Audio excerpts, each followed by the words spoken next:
Yes, that's right. We've got another episode of Cardboard Conversation. So thank you everybody for joining. We are Cardboard Odysseys, and Saturday, 7 p.m. We are happy that you all could join us. What up, guys?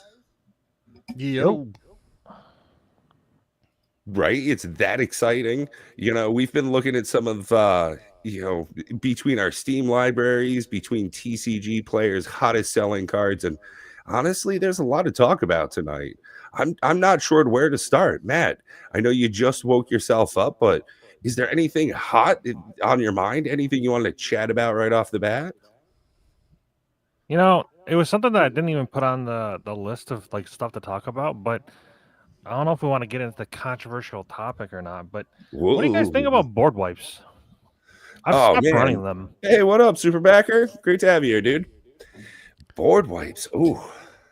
Yeah, I don't even know. I don't know like I don't actually think they're bad necessarily, but I've noticed that I've just completely stopped running them, and I think it might just be because of my playstyle recently has shifted towards like trying to do like big giga busted things like Kona, like flood the board. Like, why would I run a board wipe if I'm flooding the board with a bunch of big dudes? Like, it just feels like I'm like it's super counteractive to what I'm trying to do. So I just stopped running board wipes like in general.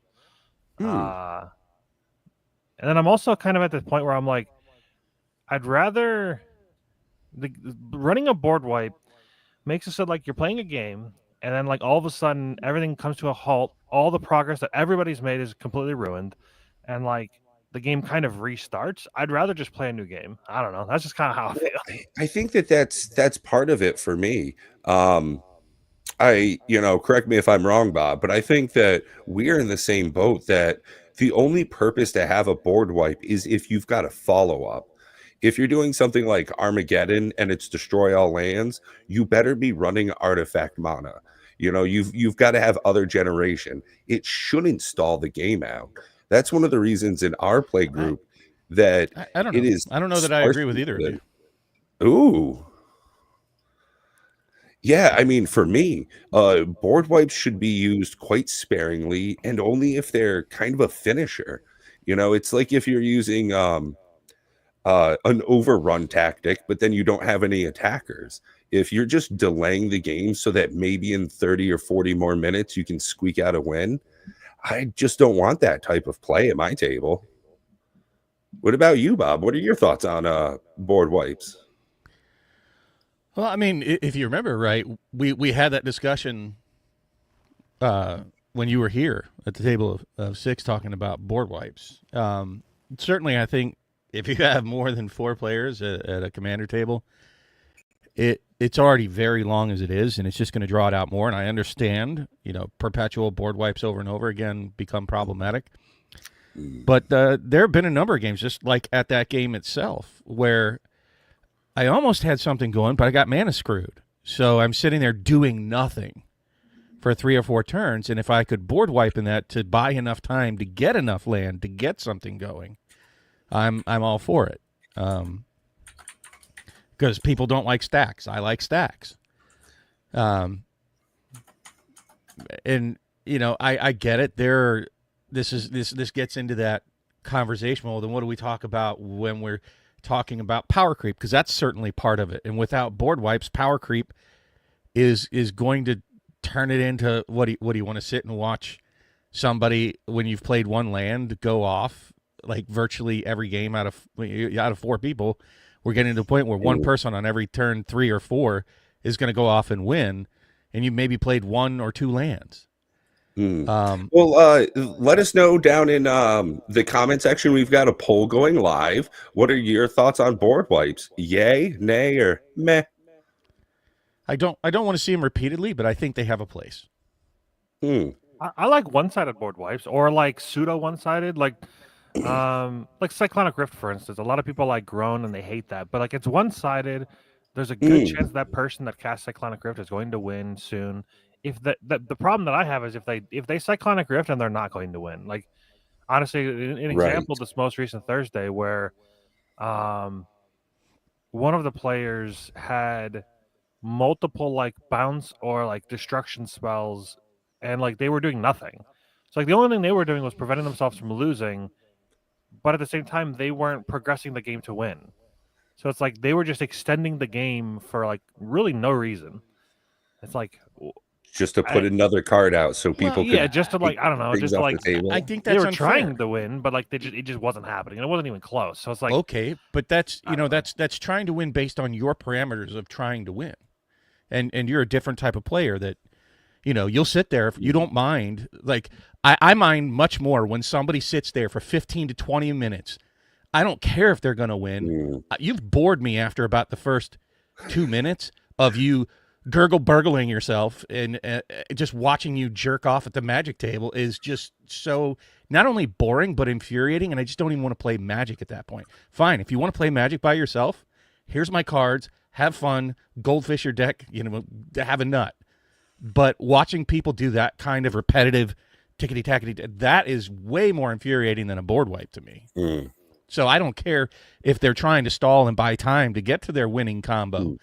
But I really hate when it's so many tickety-tock mechanics that you're sitting there and they're reading a goddamn Encyclopedia Britannica trying to explain their super complicated giant brain, Pinky in the Brain way to take over the world. That is just, that's beyond infuriating to me. It's like, I don't even want to play. I'm going to pick up my cards, go home and play some PoE 2. It's more exciting. So, I mean, when we talk about just board wipes themselves, I don't know. I don't like land destruction. I think that's awful. But by the same twist, I hate when people twist cards out of my hand. I hate discard. I hate mill. I hate land destruction. All of those a lot more than a board wipe. I have a buddy it's the same buddy that was doing the bouncy destruction stuff. He runs a discard deck, and it works. It works. The idea is that he's trying to control your hand and like discard all of the stuff from your hand and then kill the board with the command there. So like it has like a theme, and it seems to like do okay. It doesn't really bother me too much, but there's one. I think it's called Painful Quandary. It's an enchantment that like whenever you cast a spell, you have to pay 5 life or discard a card. Yep. That gets painful very quickly, and that gets a little annoying. But like, well, I mean, it's a form of stacks. It's black stacks, really, is what it is. And people hate stacks. Well, yeah, unfortunately, they put it in the game. You know what I mean? So that would be a rule 0 kind of thing. And you know what? With rule 0, it's my fault if somebody plays a style of card that I don't like, or if they play in a way that I don't like. It's my responsibility as a player to go to that table and say, I don't like this. Don't play your Kaikar deck. Or I don't want to play with you. Maybe I should find a circle. Yeah, exactly. And I think that's a great point, is you're able to control the style of play that you expose yourself to by agreeing to certain matches, by, not participating in certain types of play. I'm not a huge fan of, modern. People have very direct lines of winning. It's a bit more competitive scene than the type of commander I enjoy. And I think that it's a great point, Bob. Don't bring your group hug deck if you're not trying to win. Exactly. I want some finishers. I want some action. Show me some. I want triple digit numbers. Like, you need slips of paper because you don't have enough dice. See, and the way I see like the group hug personally, when I show up, I don't care if I win. I want to watch other people do their things on turbo speed. I mean, if you don't like board wipes, then you should love having a group hug deck at the table that it's going to speed up the win no matter what.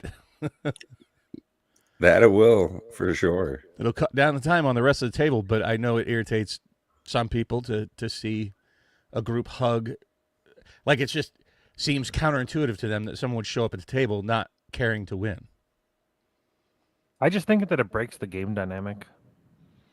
Okay, then you're saying the same thing with board wipes or land destruction or hand destruction or bouncing spells or counter magic or any of, insert aggravating stacks hatred here or Ristic Studies or, keep going and going. And everybody's got their peak. That's if I had to weigh it, I think I prefer board wipes over stacks. Like, at least I can keep putting out creatures. You just keep destroying them. With stacks, I just can't do anything. Maybe. Or like even untap my cards or anything. Yeah. I don't know. After Yeah. about the third or the fourth board wipe or slash bounce all your stuff, I get to the point where I'm like, I just want to move on to the next game. And can you please play another deck? And Like that's I don't know that's if where if the deck's just filled with it, and you're like, what are you doing? Like okay. in Well, order that's to turn run 0. those cards, you have to run like 5, 6, 7 or more of them in order to like be effective.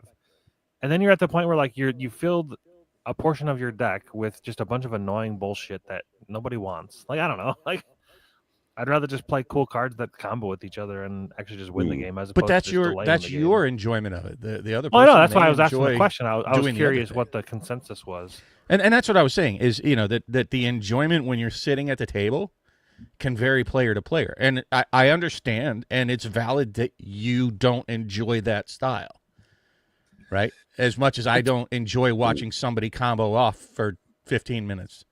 It's odd because I think my playstyle has changed over the course of like even the past like 6 months. Because I feel like I've gravitated more towards these like they're not. I think there should decks, be like, a 30 to 60 second timer per turn. Period. Ooh, that's I wouldn't tough.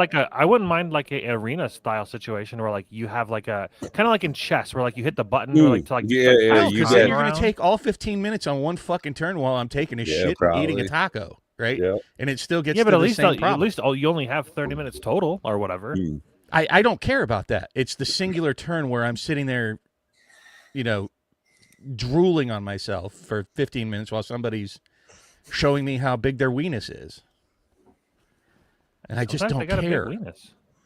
Ooh, Okay. that's fantastic. We got a good comment from Time Capsule that you should never expect someone else to play the way you want to play. Agreed. They're playing their own game as you are. Well, where I'm going to throw a exception to that is Rule 0, right? You can't expect them to play the way you want them to after the game has started if you didn't tell them previously, no, we're not playing those turn 1 combo wins. Right? Like, I don't want to play anybody who's got a chance of going off and winning on turn 1. As much right as they have to say that I want you guys to try your hardest to beat me. I want you to do everything in your power to play a certain way. But all that should be discussed prior to as long as everybody else is on the same board. Exactly. And speaking of everybody being on board, majority of people, we've got 60% of votes saying that the commenters are behind board wipes, believe it or not. I used to be, and I think in certain decks I am. But like I said, I like the ones that are one-sided. There's one in Marnius Calgar, which makes a lot of sense to me. It's like destroy all non-token creatures. That's really good because Marnius is trying to make a bunch of tokens, and he might die, but at least you'll be able to board wipe, clear the way for all your tokens, and then win with your tokens. Like that's just, that's like the Craterhoof Behemoth. Sacrifice for the Fine with the Craterhoof Behemoth. You play the big dude, you swing with all your creatures, you win the game. Like you Cyclonic Rift, you swing with all your guys, you win the game. Like as long as you're like winning the game within a turn or two of the thing you did to like clear the way, I'm completely fine with it. It's just when you're like the person that's just like waiting for everybody to pull all their stuff out, then they board wipe, and then like they've got nothing. They've got like 4 mana. It's like cool. You've done nothing. The only thing you've done is set everybody else back, but you've done nothing. And then you're just gonna sit there and like play a land and pass, and then like counter the next thing. And then they, okay. Are we playing the game, or are we just like it's funny are we asking you permission, or like what is happening? That reminds me of the most recent. The couple weeks ago, I got together with some friends to play Magic, and I played my Sliver deck, and I have Morophon as the commander for that deck. And because it's 7, it usually takes a while for me to get it out, right? So I kind of dirtle around for 4 or 5 turns, and then shit goes bonkers, right? And come the end of the match, my buddy was like, wow, you really held it right till the end there. And I was like, I did nothing, and all of you continually attacked me because I had no blockers. And then I just put everything out I could, and shit went wild because it was slivers. So don't give me that crap. Well, but that's what I was talking about before, where you know you're just trying to buy time to get set up because maybe you have a slower moving battle cruiser style deck. Exactly, and that would have been a great opportunity for me at turn 4, turn 5 to throw out a board wipe or two. because come turn 5 and 6, I'm going to have 10 different slivers out on the board with all of these cumulative banger effects and just have such overrun. It would be fitting to have damnation in there, some such. Now most decks aren't like mine, or my group hug, where can it win? Yes. Usually when it wins, it does that whole thing that I hate, that it takes, when it does win, it takes like usually 10 to 15 minutes to get it set up and finally swing a crater hoof. It's dirtily at best, but it's not meant to win. It's meant to, just juice and move things along faster. But most decks have some sort of win con, even if they have board wipes in them. And more of them that even have board wipes in them, I've never seen them contain more than like 4. I mean, unless you're talking like the Nevernals commander deck, which I thought was just grotesque. But it's not particularly bad. I mean, we've spent an awful lot of time talking about board wipes, but I think it delves more into the conversation of what type of Magic appeals to you as a player. And I think what you're saying, Matt, is that you as a high power player don't like board wipes because it slows things down, and you'd rather see somebody pop off rather than a controlling person who just wants to get set up and it might be slower than you enjoy. Yeah, I think I would rather play more games than one super long game. And I think that board wipes just extend games for really no real reason. But again, it gets into like what Time Capsule said, is that it's a personal preference once you sit down at the table, which is why I tried to bring in the rule 0. I think is critically important, and it's the only style game that you could play at Magic where you get to say at the beginning before you sit down is, no, I don't want to play with your red deck wins all the time on turn 3. You can't do that in Standard. You can't do that in Modern. You can't do that in Pioneer or any of these others. Right, yeah. But you can, and you're supposed to, in Commander. Yeah. Now, one of the interesting things as we were talking about this, I was starting to think, would there be any interesting Marvel crossover board wipes?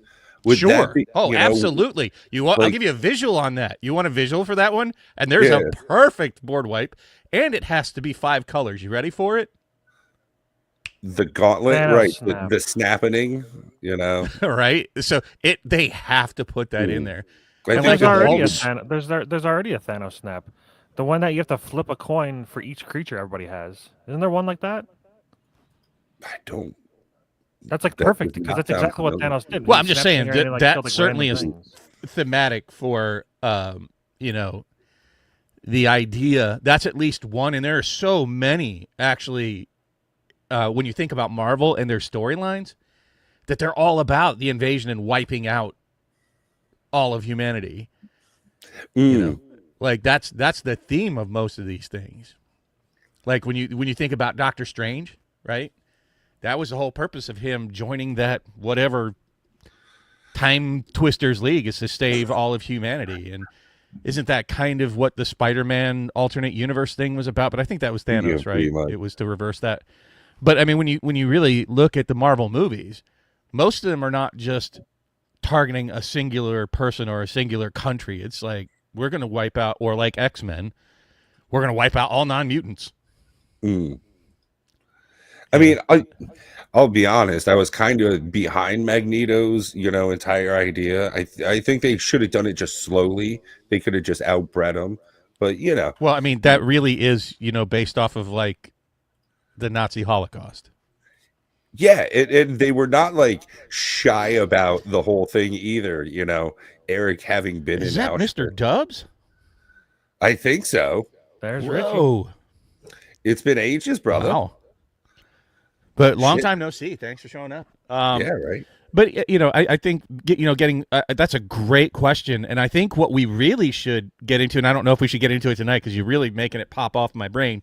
Thanks a lot. I got a 15-minute dirtle in my brain here now that you've asked that, Pat. About what are all the thematic things that really need to be in Magic in order to cross over. I mean, I was surprised that Captain America's shield, wasn't that a sword? Like that was a little bit off to me, but I think that things of that ilk, That's part of the fun part of these series, and I think why Universes Beyond do so well, because it brings a lot of the things we love in the IPs that we love to another hobby of ours. I think this is one of the reasons it sells so well. So should we save that for like another episode? Let us know, Yeah, chat. Would you yeah, like to see us do a yeah.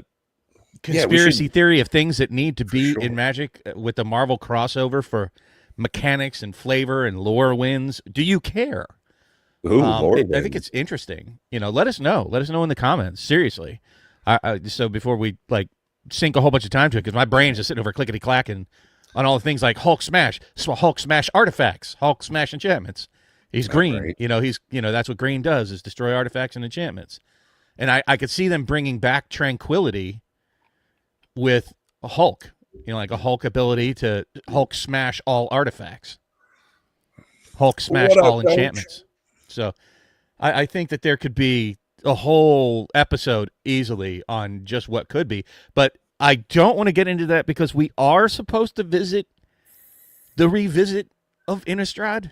Yeah, another remastering. Yeah. I was So almost put to sleep watching, spoilers and things on this, but I guess we can get into it because that's sort of the topic Bob, of the I week. got a secret for you. What you got to do is listen to Seb from MTG Goldfish. His Oh, you voice must no. being like No. nails on a chalkboard. You No. just can't sleep to that. And let's be fair to the guy. What he says He's brilliant. Yeah, he's is very good at what usually he spot does. on. He's very, very good. Whereas like I love listening to Pleasant Kenobi, but I wouldn't say that he's always spot on. Love you, would love to have you on the show, but But Vince has I got some good opinions. I feel you. disagree with a lot of what he says, Yeah, and a lot of what Kenobi I've got says terrible would be opinions. bad for his own channel if it really happened. But at any rate, no, I think that Saffron Olive says amazing things, and if I could put a voice filter on it and get away from the annoying. I've been listening to the MTG podcast, the MTG Goldfish podcast, more and more recently, and I think I got over the annoying voice thing. I think I'm just kind of like whatever. It's the more you listen to them, the more it doesn't matter. I guess. I don't know. Yeah, yeah, I it's mean not it's possible. that I bad. wonder how many people hate listening to the sound of my voice. So No, they just we're want me to talk and all chat. like 1940s broadcasters type. Yeah, we've got a Yeah, fairly see normal here, voice. what His we've got voice on the is- docket today is but tell us what's up, it's Pat. unique. But speaking of Innistrad Remasters, I want to talk about my favorite card from Innistrad Remastered, and it's more of like a power level Ooh. card. It's You probably one of the know, most I powerful want to cards talk about your in the favorite set. card too, Matt. Yeah, So why don't we go It's ahead and the- bring that up? it's the Gitrog Oh. monster, Oh, what? and this is the okay. new movie poster edition Okay, from yeah. Innistrad Remastered. I I mean, think it's pretty cool looking. Like it's so I have a confused opinion on this. Matt, go ahead, please finish your thought. well, the Gitrog monster is like super powerful in like. I mean, obviously he's like a CDH type commander. Like he's very very strong. Basically doing anything. You draw cards, and and you get to play extra lands per turn. And the downside is like normally fairly, pretty much not even, doesn't even really matter. So yeah, he's just a really powerful creature, and he's a 6/6 for 5 mana. Like it's not bad at all. No, you never really attack with him, but you just use him as a draw engine. Love you Yeah, too, I think Sherry it's Vegas. a great little card. I mean, it's powerful. Thank you, You know. coaches. Appreciate it. I cut my own hair, by the way. It's I've something that never- I've just been recently doing ever since COVID. I've never really been excited about the Gitrog monster, and I'm usually land screwed, so this one feels punishing to me. The downside is too much for me. But I love. I'm going to say this because Pat and I were talking about it before. Pat, what's your opinion on movie poster art in this set? So, okay, two separate things here. What I think number one, I think this card looks really cool. That the artwork we're seeing here, top to bottom, the stylization that they did in 2 separate ways, where it's got Death Touch and the Gitrog monster, those being in different font types. I like how this looks as if it were in a like 3 Poster frame? by 4 picture frame. Exactly. If this were hanging outside of like the Cineplex, if I were going in to be spooked out with a big box of popcorn and some like milk duds, this is what's going to get me in. I'm thinking of like a B horror movie where this thing's coming out of the swamp. Ooh, it's the Gitrog monster. When I think of Magic the Gathering cards, I don't know what's happening here. I mean, Death Touch is above the name of the creature itself. Luckily, 6/6 is down in the correct area. The typeset for the creature effects are very small. It's almost Legion's Realms at War type, small text. So I'm very, very mixed. I like how this looks if it weren't a Magic card. If this is on the table across from me, I'm going to be cross-eyed the whole time. I like it. I like this as an entry. Matt, good card to bring. I enjoy that. What up, Solar God? Enjoy that too. Well, one of the other cards that movie posters where you talk about the text being potentially obtrusive, I think they've done in a really thematic way is the Mihawk Massacre. Because the name is large and in charge right in the front. You know it's the Mihawk Massacre, but then the text when the Mihawk Massacre enters, I think that's really elegant in the way that like it's movie poster, but it's still like giving you what the card does when it enters. Each creature gets negative, and it kind of flows down as you read. So I think it flows better than the Gitrog monster because, like you were saying, like Death Touch is in the top left, which is a little strange because like why is it over there? And the Gitrog monster is, I guess, at the bottom right, which is a little strange. But in this just kind of flows from top to bottom in a very nice, like, I don't know, fluid way. To Pat's point, that text is even smaller. Look at it in relation to the bottom text on the card. It's only twice as big as that really minuscule text that you have on most cards. I don't even know if I have a good one to show you here that can give you a relation, but that text is super tiny on most cards. Yo, coach. Like, so just making that down here double the size, you're not going to be able to read that. No, like that's really tiny. Yeah, the little hollow symbol is larger than some of the lines of text at the bottom. Again, I think to your point, Bob, this is definitely going to be one of the cards where my opponent reads it out loud and I just do what it says. And I don't need to read it. Again, this would look great hanging outside of a drive-in movie theater where me and my buddies are going to go get, scared and have a barbecue. But this does not look what most Magic cards do, which again leans into the collectability aspect. Them being so incredibly unique is one of the reasons people are going to love these. And more power to them for it. I love that aspect of collectability in Magic the Gathering. There's so many offerings now, Bob. Well, and I'm going to say net positive. I like it from, as we talked about behind the scenes, I like the collector aspect of it. I like seeing those in a binder, but I hate seeing them across a table. But we can't just limit that to the movie posters. You have the psychedelic art from Lord of the Rings. We've talked about this before. And, many of the showcase arts make the cards harder to read or harder to look at a minimum.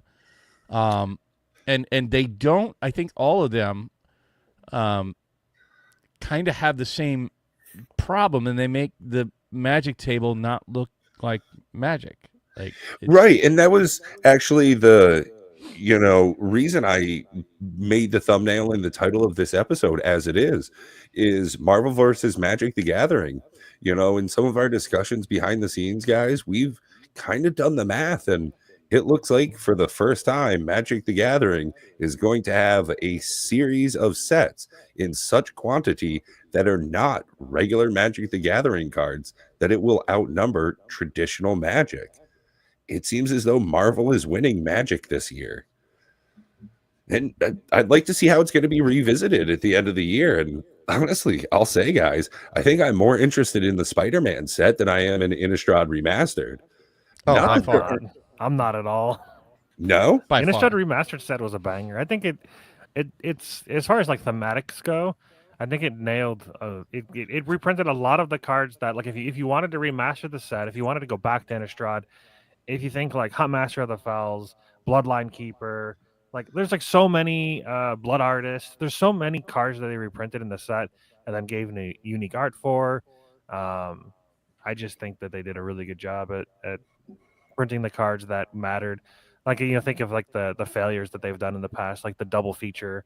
I don't think there's any failure in this. The one failure was that like I forgot what one of the cards art was like a unique. It's like the baseline printing of the card, and like people are pissed off that it's only been printed in a special version, but they made it the base art in this version or some shit. Who cares? Like what? I don't know. I think it's great. I don't understand what you're getting at there. There's a card in the set where the base art of the card is a unique printing in another set. And it's like the only time it's ever been printed that way is in that set in a unique format. Say like a secret lair or whatever. And they've used that same art for the baseline version of this set. I don't remember what card it was, but people are angry about it. It's a black card, I think. Well, I think that Magic's already kind of screwed the pooch on it's that whole perdition. collectability Yeah. aspect Perdition? about first arts being sacrosanct. And I don't know what they would do. I mean, other than like hard drawing a line in the sand to say that the first printing art of any new card will be reserved for that set. And there are many collectibles that do things like that. That it's the first printing that can't have a new art, or can't have the same art printed. They have to have new art anytime that they reprint a card. And that's to preserve the integrity of the original printing, making it easily identifiable. I think that any first printing of a card should also, whether it be, wherever it is, shouldn't be in a secret lair. But if it is, then it should have to follow the same structural format as whatever the frame and font and layout of the card is at the time for standard, because they've evolved that over time. But they should have some standards to help the collectability aspect of things, but it's almost like Boggle. They just kind of mix and match and full art this and movie poster that and retro frame this and OG art for it. They really need to have a more cohesive plan that collectors could follow and hunt, but they just don't. No, they're just trying to find different ways to be able to sell more stuff. Yeah, I mean, they'll do whatever. They'll push the button that they think will sell the most boxes out of this set at the moment. And I think that's honestly what they're doing with this set, because let's talk about the, elephant in the room with this set. If you guys are not aware. If you haven't been paying attention to the distribution of this set, the rumor mill is, everywhere I'm hearing, it's an extremely short printed set, almost like they're trying to introduce manufactured scarcity for it. Like that would be a great idea if WotC A did that consistently, B announced it so that people would know and it's legit, and print out, whether it's this year, next year, 5 years from now, you're eventually going to get print run numbers to help, investors, collectors, people that portion of the audience. It won't affect the sales right away to admit those numbers, but 5 years down the road, for people that have it on their shelf 5 years down the road are not the players that needed it right now. You know what I mean? It's No. people that need it as part of a collection, as long-term investors in the game. Like, I don't mind investors in the game. I don't really consider myself one. But long-term investors, I think, help the game more than hurt it. because now you have old boxes for new players that didn't even know Magic existed, 5-10 years ago, that they get a chance to crack it, right? And it's not the flippers that are buying up, absorbing mountains of boxes and pallets and cases, hoarding it away. It's a few select things, just like a bottle of wine. Imagine going in a store. Let's imagine that the two of you are wine drinkers, right? And there's a good wine out there, and every time they release it, the store shelves are empty because you have somebody hoarding all that vintage of wine. It would It sounds be like Pokemon. irritating. Yeah, Oh yeah, right. I would hate being in the Pokemon world for that.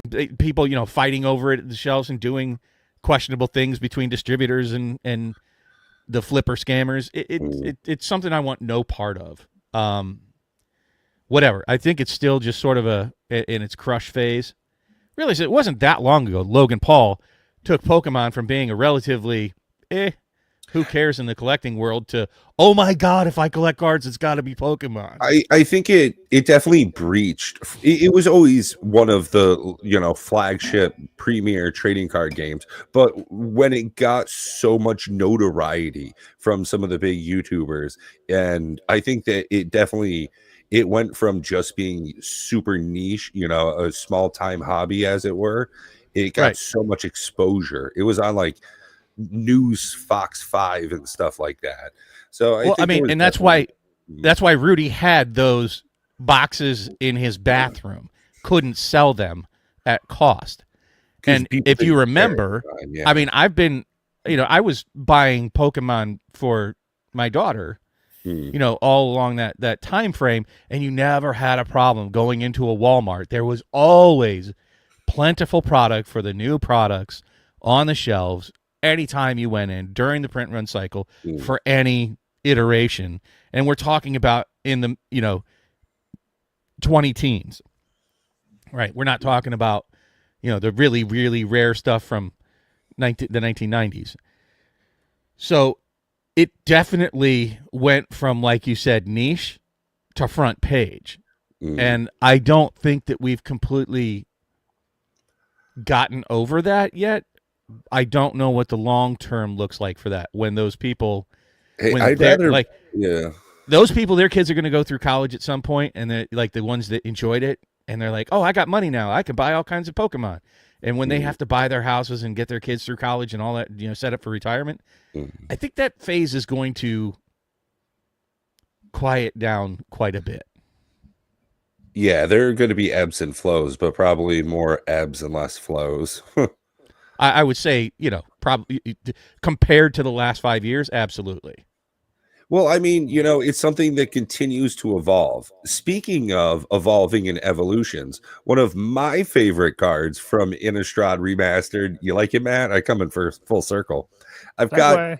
Eldritch Evolution. Yes, that's right. For 1 and 2 green in this beautiful retro border sorcery, you get to do some creature tutoring kind of shenanigans.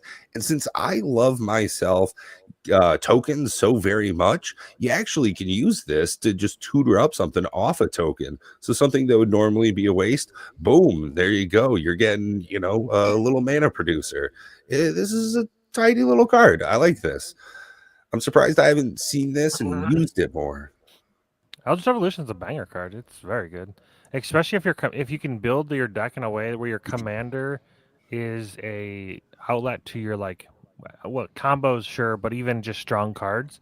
Like for instance, in my Storm deck, I'm running Eldritch Evolution because she's a 4 CMC creature, and a lot of the dragons are 6 or less, 6 or 5. So I can actually use the commander, and then if the commander's not really doing, if Storm's not really doing anything, like if I don't have a spells to like Storm off, then I'd rather just like sacrifice her to go get a dragon. A dragon's going to be more impactful, like Niv Mizzet, for instance. He's just more impactful in most situations, depending on how you build Storm. Like I'm building my Storm deck's it's cheesy, not cheesy. It's fun, I guess is the right word to use. I'm using the Dragon's Approach card. So And an interesting thing about this, if you're using it in a multicolored deck, you can also kind of get around having to have all of those colors. One of my first thoughts when I saw this card was, oh my God, that artwork's so epic. My second thought was slivers. This would actually be really helpful because of how difficult it is to get all 5 colors in that deck. I could kind of cheat out one of my lesser ones for a big, powerful gangbanger. Yeah. So what is the legality of this set? Ooh. What do you mean? Where are these cards legal in? Where they were ever legal Just in yeah, prior where to? they're normally printed, and it's not a standard set. And there are no new cards in the set, right? I don't I think do so. I think it's all not believe reprints. so. So I mean, you know, because there's a lot of cards that make me question, that. So Yeah, I'm that fairly makes certain me, it's all just reprints. huh? I'm fairly certain it's all just reprints. I don't think there's anything new. I didn't see anything new. Well, there's a lot of them I don't know, and one of them I saw before. Like the Stitchers. What was it called? The one that gives a +3/+3 and sack it if it becomes unattached. I think that will play very well with like your skull cap or skull clamp. If you play skull clamp with it, and then you have a way to remove just by paying the 2 mana, right? So you're sacking it automatically to get the benefit from the skull clamp. So there's some synergies there.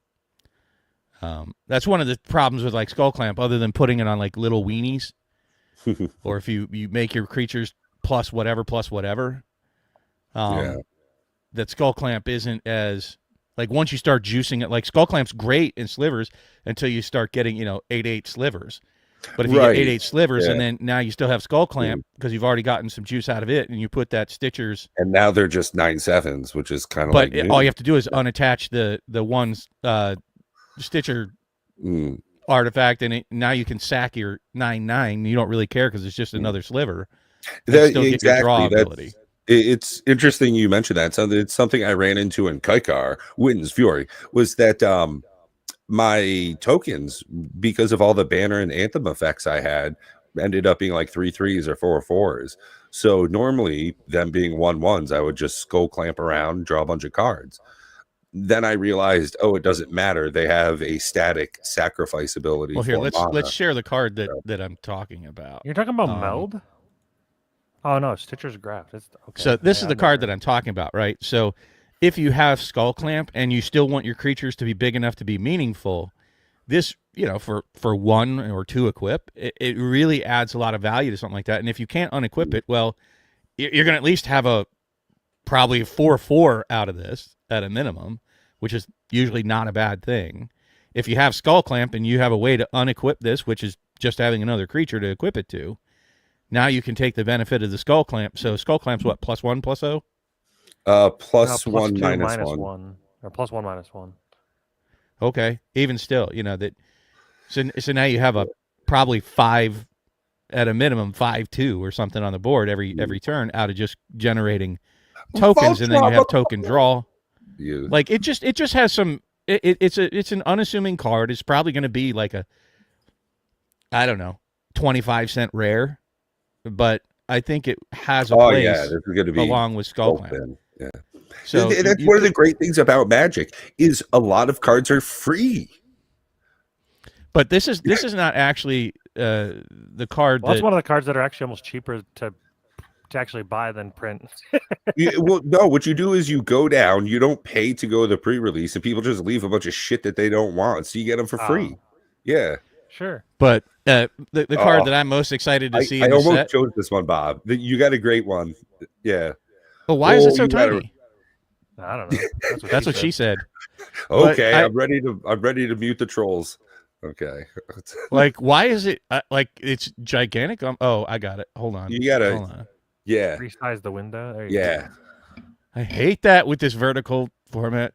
Well, I can tell you the Stitcher's Graft is used in 0% of 5 million decks, which is incorrect because it's in 535 decks on EDH Rec. I'm just saying, I think it's a neat card that's fun to play. Like, especially if you have, I don't know, something like a Scute Swarm deck or, I just don't think it's strong enough, I think. Again, that's your immediate turn 2 is not strong enough. Whereas mine, oh, that could be fun. Well, that's the thing is there's utility to it in very niche cases. It could be incredibly useful, but outside of those, I mean, honestly, for what was it? 1 to put it on the battlefield, 2 to equip, and it gets 3/3. Honestly, that's not even that bad. Like for what it is, that's not that bad. If you're gonna Voltron up your commander, you're never taking that shit off of it. So what's it matter? Not intentionally. Yeah, like if it comes off your commander is going to command zone. So like, what's it matter? Like, yeah. So, It's not like I said, I just thought it was a Warhammer or neat little anything, card, and it made me start tinkering in my mind, and that's the way I look at decks. I really don't care about how strong it is, but wouldn't it be neat if you could make it work with its mechanics? Turning, to make it I do love its turning. thing. Yeah, I love turning the negative into a net positive on cards, which is what I love about Commander raids with the whole in general, yeah, Howling exactly. Mine and all the looking at let's look at that negative and flip it on its head, make it a net positive. Or if you have a deck where you want to sacrifice things. All creatures getting aced. Like Concordant Crossroad becomes a hell of a lot better when you guys are my friends, not my enemies. Yeah. Well, I'm talking about even that Stitcher's Graft. Stitcher's card, Graft.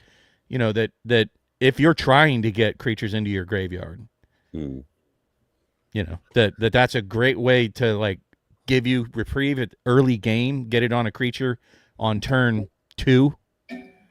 And now you got a 4/4 or whatever on turn 2, and if it goes to the graveyard, well, that's what you wanted anyways. If they kill it, if they don't, well, you have a way to get it sacked, and aristocrats love sacking, so I think it goes well in an aristocrat deck. So, Hey, Matt, I'm reading some of your notes for tonight's show. New secret lair basic lands. Who fucking cares? These are literally the notes you shared to us. So yeah, I love seeing Craterhoof Behemoth getting a reprint. Personally, because I think it's such a widely used card. Oh yeah, I would put this in decks if it were cheaper. And don't get me wrong, I proxy, but we do this whole like valuation. I can run it, which is a little surprising to me, but I What's guess that, only Craterhoof? creature deck. Yeah, I felt it would be a little higher. Well, I think that's due to a lot of the board wipes that are out there. It's hard to go wide anymore and get to a 8 casting cost. I win without it getting bounced deck? and See, what you do is you use Eldritch Evolution to be able to go and get this off of a cheaper one. Do you know it's top deck? Bob should know. He has this commander deck built. What's that? Oh, group hug? No, what Crater? This is Elves. the top deck that Craterhoof's in. Elves. Yeah, Lathril. Is it? I was thinking either that or Choo Choo Choo Lane. No, Tulane's not even in the top 10. No, you can't, Coach. You can't equip actually, your it is the equipment 10th. on 1, 2, another 3, 4, player's 5, 6. creatures. No, it's the 12th. It's the 12th deck. I The also second want one to is start saying that Chatterfang. more often. Choo Choo Choo Lane. But no, I'm actually welcoming this reprint. I think this is one of those. Even if you're a collector, it's a $35 card right now. And just because it's not on EDH Rec, I'll guarantee you, in so many casuals out there, this is. Even if it's you're talking about percentage of decks, how many people play Lathril versus, like just because it's brewed and one person has it on EDH Rec, if 5,000 people are playing Lathril, that means this card is in a lot more decks. I mean, so this fits right into Edric. I just didn't put it in there because that thing's already broken. I need to put it in Kona. I have a feeling that Edric is going to take a pretty steep loss if it's meaningfully reprinted. So I think that's where we run into the problem with these mythics here. And what Magic has done is made it exceedingly difficult to determine whether or not it's going to be a meaningful reprint. So I think you might see this being the case where you had like $7. I was like, that card's super cheap. What? Not Edric. Craterhoof Behemoth. Yeah. Well, no, I meant Edric, isn't it? Yeah, Edric's just super cheap. It was never an expensive card. It's broken as shit. Nobody wants to actually use that. Edric, the one that's getting reprinted. Craterhoof. Edgar Markov. Edgar. Whatever. Yeah. It's, Well, it's one of the eds. that's a whole conversation. In all realism, I think that now that card is going to be more accessible to people, people realize that like it's not actually that great of a card. Yes, Like it is. It's a good card. it's I've watched games with fine it. and It's everything. a very powerful card. You don't even have to play the card, and it's very powerful. Right. And what I'll say about it, though, to your point, though, Pat, is I don't know that we could be looking at Baldur's Gate Elder Dragons, where, you open a whole case and don't pull one. Yeah. And that's potentially what we're looking at here. We'll have to see how it is. Additionally, with the short printing of the set, okay, maybe they're getting reprinted, and because there's a whole bunch of stuff. I don't know if you want to go through the quick list. I have the spoilers up, and I want to touch on a couple, not just my favorite. I don't want to go through the whole spoiler list, but I have some, I think, meaningful thoughts behind it. Put it this way, Pat. There's very few commanders in the game where you can combo utilizing the commander's ability while he's in the command zone, completely protected and can't do anything about it. He just makes more vampires. Yeah, but he makes vampires that you can get value from. All you and need he doesn't even have to be present. It's a freebie outside of the game. No, like I get that. The thing is, I've played against this as a commander like 5 or 6 different times, and I can see how it could be min-maxed for this to be super duper effective because you've got all these extra creatures. They're all vampires. There's the synergistic effect. You can also use them as sacrifice fodder. I have just not really seen it being that awesome because you could just have a really good commander instead. I think that's just skill issue. Yeah, I was about to say, if you put it in the hands of Matt, and I think he'll change your opinion. Well, I mean, there are many multiple. With just about any deck, though. There are like 10 2-card combos in his colors that you could just. Let me see if I can't make this more quite better. easily, especially with him being in the command zone. I just think that having your commander do something in the command zone is just a super strong thing. Sure. Yeah, and I mean that's I agree. Anytime they didn't keep making evidence cards. Well, because they said you got evidence 7.5 minutes, Bob. We got to get the hot ones. I'm trying to get it in a way, but I can't get rid of this stupid thing on the side here. I just want to mention a couple of ones. And sure. Of course, when I resize it, it jumps all over the place. Mm. But there are many cards that are coming back that, like Temporal Mastery isn't one we all want to see that in any format. Extra turns end up being ass, but you have Laboratory Maniac getting another reprint. Not that it was very expensive to begin with. But we got Jace getting the reprint. We've got, I know I saw Snappy in here. Maybe it's down at the bottom. I don't understand how they have this organized, but I don't know why you're using that instead of Scryfall. Scryfall is much better. Because I use this. Necro Duality getting a reprint. I think that's a card that's been underrated. It's sorted by color. How the fuck is it sorted? Oh, I don't know. They've got it like all over the place. Cultivator Colossus was hot for a minute, but then lost all interest. Summoning's pretty good. Hullbreaker Horror, because that's a fun card to always face against. Yeah. There's your Gitrog. Who cares about Tameo? Where the hell is Hermit Druid? That was sort of a surprise. First reprinting. Yeah, I think that was the first reprinting of it. Yeah, I believe so. Yeah, a lot of people were surprised to see what happens with that one. Yeah. Honestly, Through the Breach. It's been on the list, so that's actually a false. That's a lie. What's that? Oh, Hermit Druid's been on the list. Yeah. Okay, but it's not quite a full reprint because it's Grizzlebrand coming out in a cool Grizzlebrand. poster. That's a curious one. Like that looks like that should be like a band coming to my town's local coliseum. But good. here's the thing. He's banned, but he's good. But does that mean that we're facing an unban of Grizzlebrand? Maybe. Yeah, probably not. I mean, it's not banned in Modern. It's used in Modern. It's used in Vintage. It's used in Legacy. But I mean, it's possible. I don't think it's super strong. Oh, I mean, I don't know. It is really strong. I don't know if it's ban worthy strong. I think the biggest problem is that even if you have removal for Gristlebrand, they're still going to get all the value that they want from it. So even if you kill it, it's like, who cares? They're going It to still draw like does its thing. 25 Yeah. cards or whatever. 21, 28, probably. Cool I'm a looking little Avison. disappointed in this art. I think they could have done so much better with Avison. It's not even a creature, right? What, It just Avison? looks like a snow No, globe. that's the Angel of Hope. That's No. a creature. No, like Legendary what the creature. artwork actually is. It No, looks it's like an two hands. angel. Oh. Yeah, it's an angel in the middle. And those are a set of hands, but it's just, like I said, doesn't scream angel to me. Like, No. it screams, I mean, there's demon eating an angel is what it looks like. Wow. Angel sandwich. Like, okay. delicious. Crater Hoof, all these cards that are getting the reprint, Emrakul. Okay. Hey, we got to get warmed up to the Eldrazi for, the set later on this year. I was thinking about that. Like, oh, they're going to prime it and it'll get a secondary bump when the Eldrazi set comes out. Coaches, you Like, cannot. Whatever. But Liliana the Veil with the retro border, I think, is going to be one of the top cards to pull out of this set. Didn't it just get reprinted though? Yeah, I'm pretty sure. It's never been in a retro border. People love that retro. I'll bet you that the foil retro of this. Maybe I saw the preview for this early on, price. but that card looks incredibly familiar. Like this is I'm gonna lay it out there. I'm gonna say this is $100+ card easily for the foil, maybe 200. No chance. Okay, we'll see. I mean, even with it's already $30. Like on foil 63, but I mean that's pre-release prices, so that could go up or down depending on how rare it is.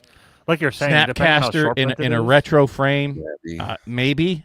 But Snapcaster is just kind of falling out of favor. So it's like, which I don't get. I think it's a strong card. I don't ever play it, but I think it's a strong card. What, Snapcaster? It's so strong, I never use it. Yeah, I think. Well, it's I mean, a it was card, much stronger in modern. It was much stronger in like standard and modern when you had a 4 of, but people it's not legal. So there's no place for it. This I don't understand. Why the hell they need to print another Blood Artist? Like, yeah, I was kind of surprised Matt had said anything about that earlier because that shit's everywhere. I got like 50. I mentioned that it was a reprint. I think it's a good reprint in this situation because it's iconic of Innistrad. Like it should be reprinted here. But there's 100%. Other iconic cards from Innistrad that didn't get a reprint, and this one just never gets a break. Are there? Like, I don't know. There's a lot of Innistrad that got reprinted. Young Wolf's very iconic. Parallel Lives. Iconic. Parallel Lives. Master of the Fell, super iconic in my mind. And then Edgar Markov. And the point with what I was saying is, some of the and honestly, I think this is a great card, but I'm not hearing anybody talk about it, and I don't think it's really banned anywhere. But that was Cathar's Crusade. No, it's a good card. People like it well enough. It's a 5 casting cost enchantment, but boy, once it hits the board, woof, it does work. I've never even seen anybody play it, and that's probably because of the 5 casting cost. But it's strong if you can cheat it into play. But I'm just saying that, like, for a reprint set, it's not really Vanquish the Horde. Yeah, we need that. Souls is iconic. There's another one of your board Virtue, wipes. Mentor of the Meek, Luminarch Veteran. These are all Restoration Angel. I mean, hey, congratulations, Bob. I was wondering when this would occur. I was figuring it would just be out of nowhere. Congratulations, you hit 500 hours in Path of Exile 2. Oh. Did I? I don't know that we know a lot about it, and I haven't really read into it, to be quite frank with you, Coach. A lot of what I'm hearing is just when I'm, during the week I try to do sort of research and leave the TV rolling with, Magic channels and people talking about Magic, and I used to dig into things a lot more voraciously, but the pace got too much for me to do and have a real job on top of it. So what I've been hearing, there are some, I want to say that Wizard specifically said you're only going to get out of the collector boosters, and Rudy has said that, Randy, he's not getting very much, and all the distributors that he's in touch with aren't getting very much of the product, and many of the stores that he's in touch with aren't even going to sell the product. They're going to crack it and sell the singles because they're not going to get enough product to sell to make it worthwhile for them. So they're going to try to make their profit margins on singles somehow right at the front. So there's, here's what I'm going to say about this set. If you do get your hands on it, and, not financial advice, but it's what I would do, when you hear the words short printed, that only means something realistically if, A, you don't crack it, right? Yeah. Because it's looking at you, Matt, with the holiday collector booster, that scarcity is what drives the value of the product. And the product is not the cards. The product is the sealed collector box itself. Because, I was talking with people on DJ's show that cracked that. They cracked Fallout, and they took it in the ass on all that stuff. And I keep saying that if you can afford that kind of loss, even at $300 a box, which I make good money, and I would oof at getting $100 in value out of cracking a collector box that cost me $300. That would be $200 is Bob, I got one for you. Magic the Gathering collectors are $930 right now. Do you think that the average person opening a Fallout collector is going to get even close to $930? Oh, no. Yeah, get the fuck out of here. No. Okay. And what? Hey, you opened one. How much? Do you remember how much you got from yours? I'd prefer not to talk about it. All right, dude. I opened one of these and I got less than $200 worth, and they're $1,400. So right. So so the net loss there for Matt was $1,200, and I'm going to say Pat. But Pat, you got yours at I got mine like stupid cheap. retail. I actually made money off of what I paid for it, but I ended up selling one. Like I had gotten 2 boxes. I sold one sealed for like $500. So like I was up. I'm up on the whole ordeal. But realistically, it's one of those things where like I should have listened to my own advice and not fucking sold it and not opened it. Like, well, again, and that's what I'm saying with these. So, and the reason for both of those, like, what if you opened an AFR box? Are you going to lose nearly as much? No, because those are like $150 for a box, and but there's like no highs from it either. Like, okay, well, exactly. So, well, but that's exactly where I'm going to go next, right? Like the high that you're getting. Do you want that $1,200 high? Is it that much? Is that high worth it that much for that 20, 30 minutes of cracking and getting that endorphin hit for 20, 30 minutes for $1,200? No. That seems off to me. And even $200 loss is not good enough for me, right? So I would say that sealed Magic the Gathering product, sealed MTG boxes are like a condom. They're more valuable if it's still sealed, and if you open it, you better share the experience with a friend because you'll have more fun. Sure, and get it on film. But yeah, right. Again, with this set, and this is what I'm going to say, that the hype is really going to come after, I think, release, when it's got that super hype and can't get your hands on it, and it may even maintain that, and people will get it, and because it's a highly sought after product, there will be those in the world I'm not going to name that want to crack it on their stream, but afterwards, it's sort of like coming down from the highest smoking crack or doing acid or getting super drunk or any of these other things that it was fun in the moment, but you have long-term consequences from doing that. And this is going to be one of those sets that if it is short printed, and I'm not saying that it is, that I highly recommend, at least for a minimum, the collector boxes, don't crack it. You can't possibly get your longer term. And when I say long term, and it's insane to say long term in the world of Magic, to say 2 years would be long term. But, because like if you think of it in the stock market terms or your home or any other investable, that these are such short time spans for the cycle of ups and downs in Magic. Yeah, no, totally true. I mean, I was looking at NVIDIA stocks, and it's like if you look at the last year, it's pretty good. If you look at like the lifespan of that company, they used to be $11. They started out at 4 cents. Nvidia has gotten, I think it's 350,000% increase since they like originally came on the Yeah, but market. every company starts off low. Like that's Yeah, not, no, that's that's just not true. you have to look funny. at the stabilization. What did it stabilize at for Actually, a long no, time? Bob. That your interjection is a good one. No, Matt, not all companies start low. A lot of I said IPOs the are like majority. double digits. I mean, shit. Well, Virgin, and they stay. It's percentage came out, gain. it was That's like 18. that's the thing. That's what made Bitcoin so popular.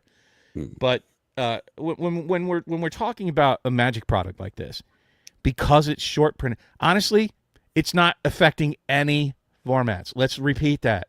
This release affects no formats. It's not going to change anything.